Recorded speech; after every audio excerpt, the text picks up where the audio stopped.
Supervisor Hogan on board. She's an alternate. She's going to fill in for a couple months. Glad to have you on board. Good luck. I'd like to call the meeting to order, and I need a resolution or a proposal to accept the minutes from the prior meeting.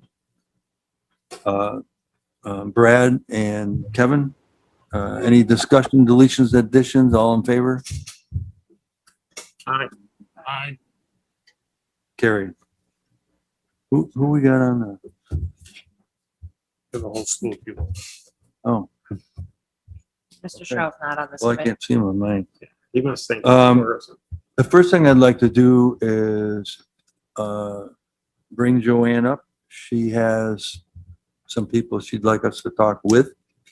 So if you want to do your thing, Joanne. Thank you, Chairman Dickinson.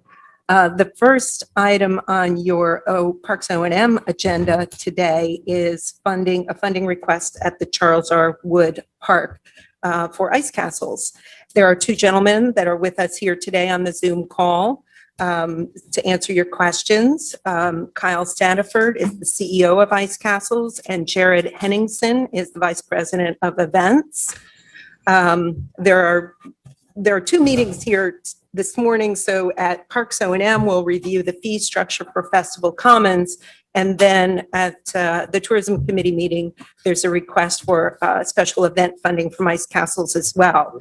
So there've been a lot of documents circulating. The folks from Ice Castles have come and met with us, many of the supervisors in this room, with the folks up at the Lake George CVB, and they really are in love with the Lake George area, and we're thrilled to welcome them here. Warren County is a destination for many signature events, primarily in the summer months, but something like Ice Castles would add to that winter repertoire with Winter Carnival and Winter Fest and really make us more of a year-round destination.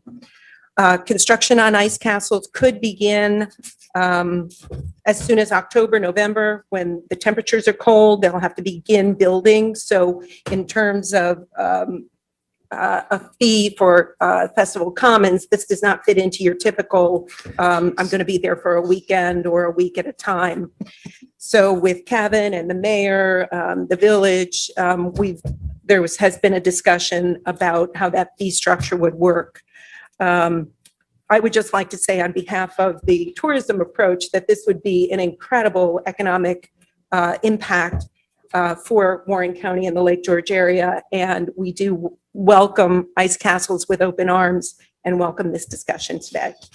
Great. Thank you, Joanne. I'm going to have Kevin go over the project costs for the ice castle that are proposed. Sure. So the resolution that we have here is to negotiate a rate structure for ice castles for a 3-year term. So the details, and I'll kind of run down through it, but it states in the resolution, ice castles that approach Warren County to use the festival space, the Charles R. Wood Park, from October through May. Based on Resolution 170 of 2021, which was just done earlier this year, the Park O&M Committee would negotiate a rate structure based on the following criteria: actual overhead to provide attendant, utilities, and supplies to service grounds and restrooms, time of year, festival exposure, and the value to the region, which Joanne just talked about, in room nights and projected or actual revenue in the community.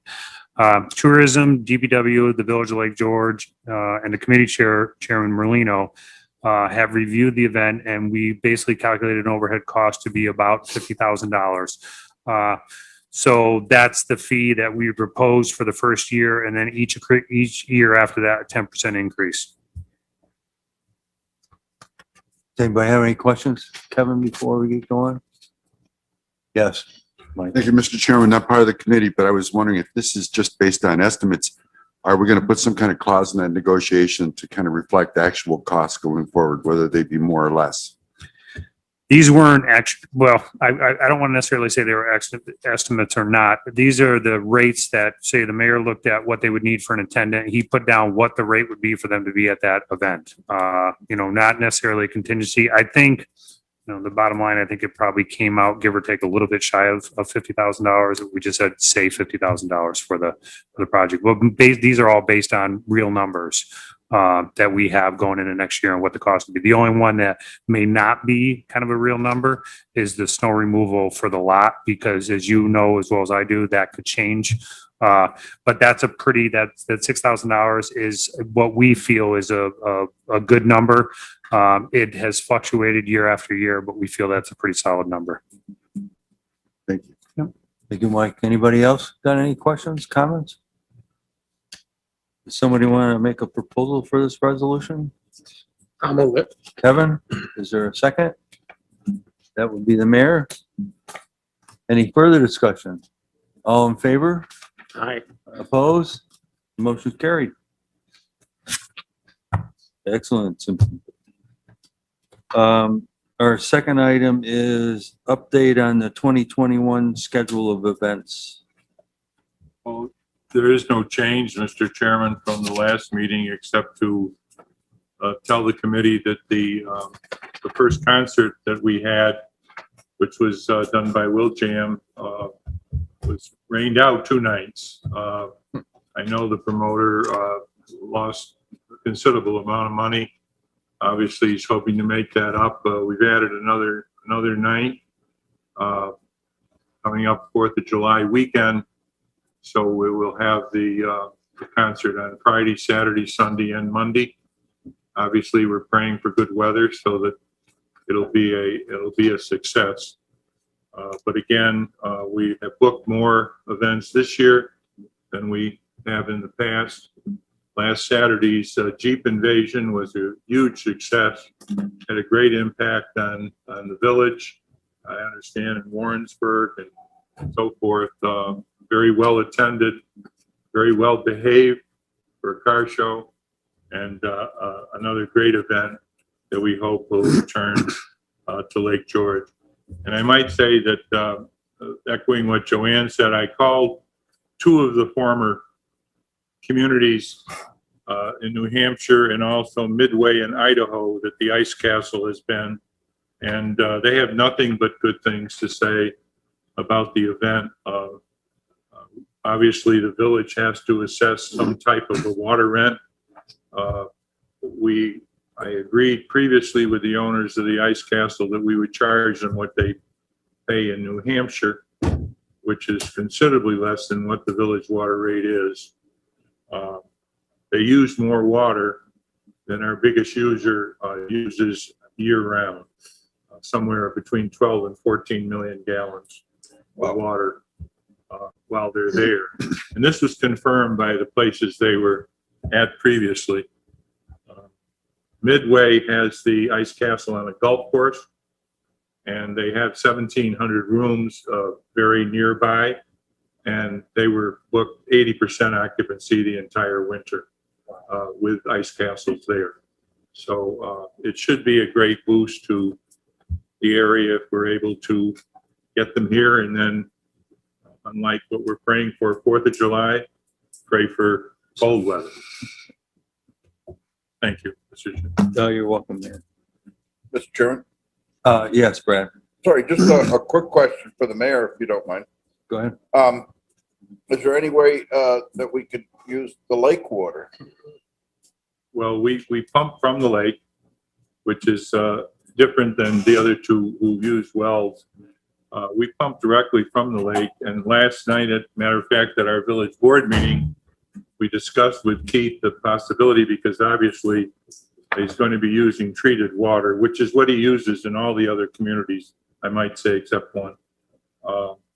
There really isn't any way to deliver the water from the lake to the site without impacting traffic and running a lot of hoses and freezing, things like that.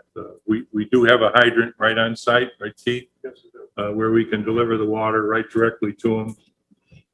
If there was a way we didn't have to run it through our system, that would be another way of doing it. But again, we can't figure out any other way. And he is getting a lower rate.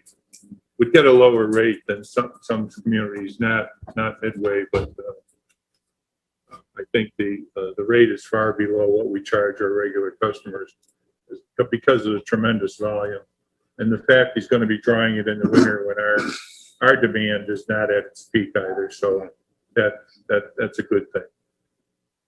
Thank you. Anybody else?